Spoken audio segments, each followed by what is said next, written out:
Hello friends, आज हम जो टॉपिक लेके आए हैं वो है प्रोबेबिलिटी। प्रोबेबिलिटी एक ऐसा टॉपिक है जो स्कूल लेवल से और पीजी क्लासेस तक चलता है। तो अगर हम ऑब्जेक्टिव मैथमेटिक्स की सेंस में बात करें तो फिर से कुछ बहुत छोटी छोटी सी चीज़ें हमें डिफ़ाइन करनी पड़ेंगी, जैसे कि पहली चीज़ एक्सपेरिमेंट। तो an operation with well defined outcomes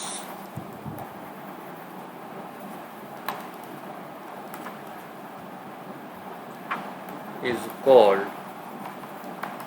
an experiment।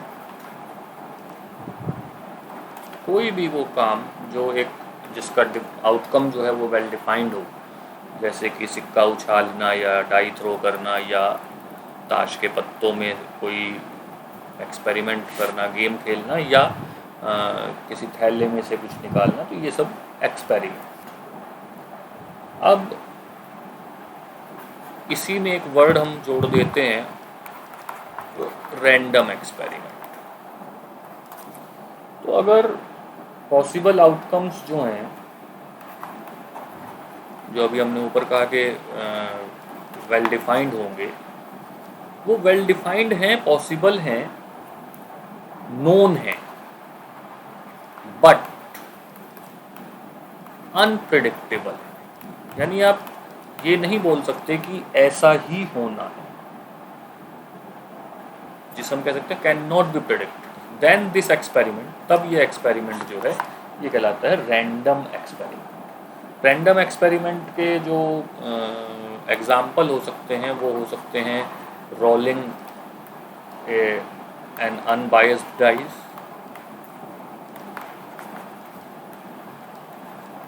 या टॉसिंग ए फेयर कॉइन। अब यहाँ पे हम दो वर्ड यूज़ कर रहे हैं, अनबायस्ड एंड फेयर। तो अनबायस्ड एंड फेयर से हमारा मतलब है कि इसमें कोई हमने टैम्परिंग नहीं की, कोई छेड़छाड़ नहीं की, और ये जो आउटकम है वो कुछ भी पॉसिबल है। जितने भी पॉसिबल आउटकम्स हैं उनमें से कोई भी आउटकम इक्वली पॉसिबल। फिर इसके बाद आता है सैंपल स्पेस। ये एक बड़ा इम्पोर्टेंट वर्ड है। सैंपल स्पेस से मतलब है कि जो ऑल पॉसिबल आउटकम्स हैं उन्हें अगर हम एक जगह रख लें तो वो हमारा सैंपल स्पेस होगा। जैसे कि if a single coin is tossed then possible outcomes are only head और टेल। तो ये हमारा सैंपल स्पेस हो गया, only head and tail. But at the same time अगर हम ए डाइस इज थ्रोन, तो 1 2 3 4 5 6, अगर मैं कहूँ कि 2 कॉइन्स आर टॉस्ड, अब थोड़ा सा मज़ा आएगा। HT TH HH and TT, यानी पहले पे हेड दूसरे पे टेल, पहले पे टेल दूसरे पे हेड, दोनों पे हेड या दोनों पे टेल। तो ये कहलाता है सैंपल स्पेस। अब अगर हम इस एक इवेंट की बात करें तो a subset of sample space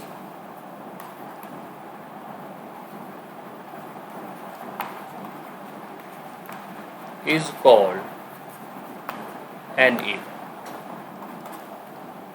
और अब आती है बात, पहली बात, प्रोबेबिलिटी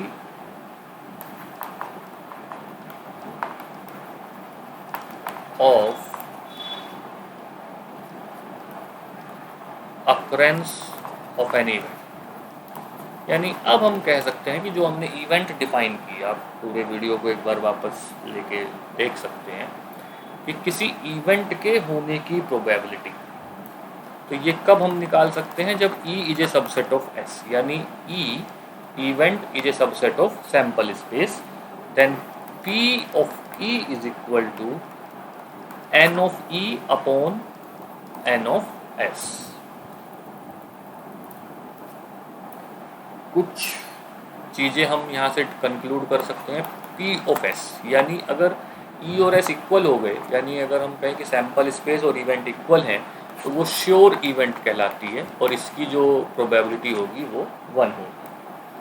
अदरवाइज जो PE है ये 0 और 1 के बीच में आएगी, यानी कोई इवेंट या तो श्योरली होनी है, या हम कहेंगे कि वो कोई इवेंट कभी नहीं हो सकती। अगर इवेंट का सेट नल सेट है तो वो सबसेट तो होगा सैंपल स्पेस का, लेकिन तब उसकी प्रोबेबिलिटी 0 हो जाएगी। इसी तरह से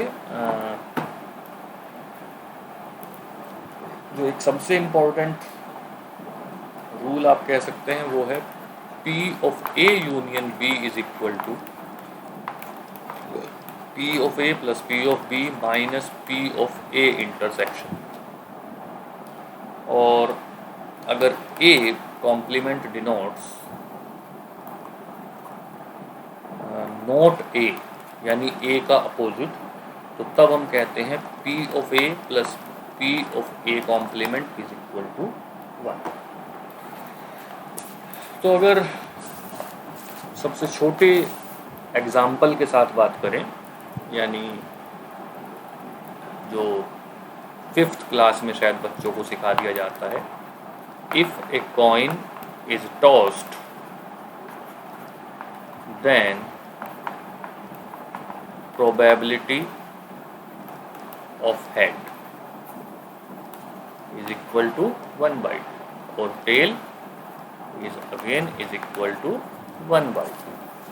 लेकिन यहाँ पर अगर हम थोड़े अब इस बात को ऊपर लेके जाएं, तो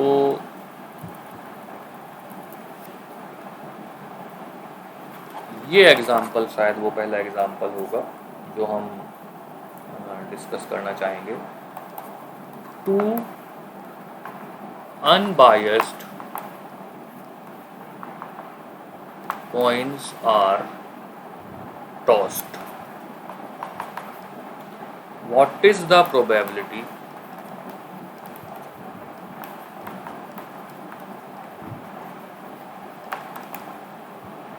of getting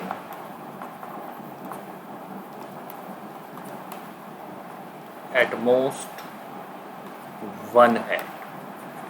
अब यहाँ पर एक एक वर्ड हमें ध्यान से पढ़ना पड़ेगा। सबसे पहले सैंपल स्पेस। तो सैंपल स्पेस अभी हमने ऊपर भी डिस्कस किया, HH, TT, HT and TH। जब हम कह रहे हैं event is equal to at most 1 head, इसका मतलब जो हमारा E हुआ उसमें क्या हुआ, TT यानी कोई भी हेड नहीं, HT यानी एक हेड और TH यानी दूसरा हेड। ये HH वाला पॉइंट इसमें नहीं आएगा और हमारे इवेंट की प्रोबेबिलिटी हो जाएगी 3/4। अगर एटलीस्ट 1 हेड की बात होती तो भी 3/4 होती, लेकिन तब TT हमारा बाहर आ जाता और HH सबसेट के सैंपल इवेंट के सेट के अंदर आ जाता। ऐसे ही अगर मैं अगला एग्जाम्पल डिस्कस करूं, an unbiased die is tossed, find the probability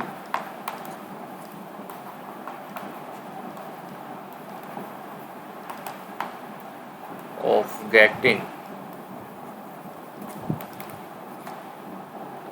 a multiple of 3।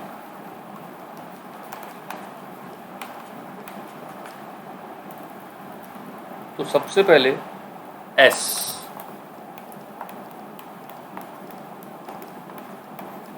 और E multiple of 3 that is 3 and 6। तो ऐसे में P of E is equal to 2/6 that is 1/3 that is answer. अब थोड़ा सा बड़ा क्वेश्चन डिस्कस करते हैं।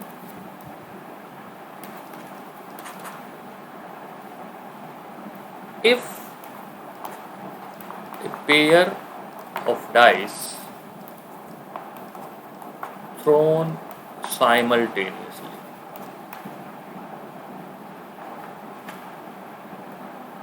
find the probability of getting a total more than 7। जरा ध्यान से देखिएगा। How many points are in sample space? These are 36, क्योंकि एक डाइस पे 6 पॉसिबल आउटकम्स हैं, दूसरी डाइस पे फिर 6 पॉसिबल आउटकम्स हैं, तो 6 × 6 दैट इज 36। अब अगर हम बात करें ई की,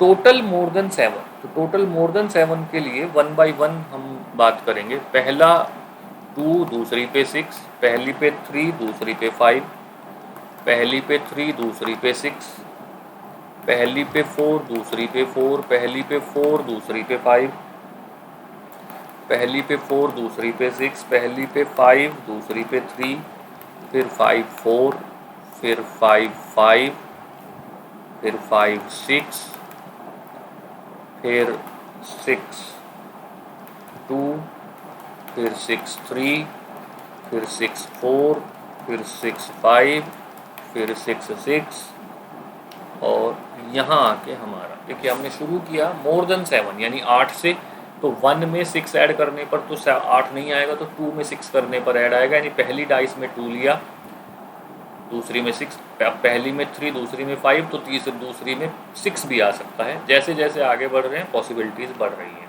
तो टोटल जो पॉसिबिलिटीज़ हैं वो निकली 50। और अब हमारा जो N of E यानी मोर देन 7 आने की प्रोबेबिलिटी है वो हो गई 15/36 that is 5/12। This is answer. तो प्रोबेबिलिटी में हमेशा एक ही फार्मूला काम करता है, जिसे हम अपने अगले कुछ वीडियोस में और ज़्यादा एक्सप्लोर करेंगे, और वो फार्मूला है number of favourable possibilities upon total possibilities। that is the only way or formula to get the probability। हाँ, डिस्कशन, कंसीडरेशंस, चर्चाएं इसी बात की होती हैं कि कैसे हम फेवरेबल पॉसिबिलिटीज़ निकालें और कैसे टोटल पॉसिबिलिटीज़ निकालें। तो ये सब अगले वीडियो में, तब तक के लिए थैंक यू वेरी मच।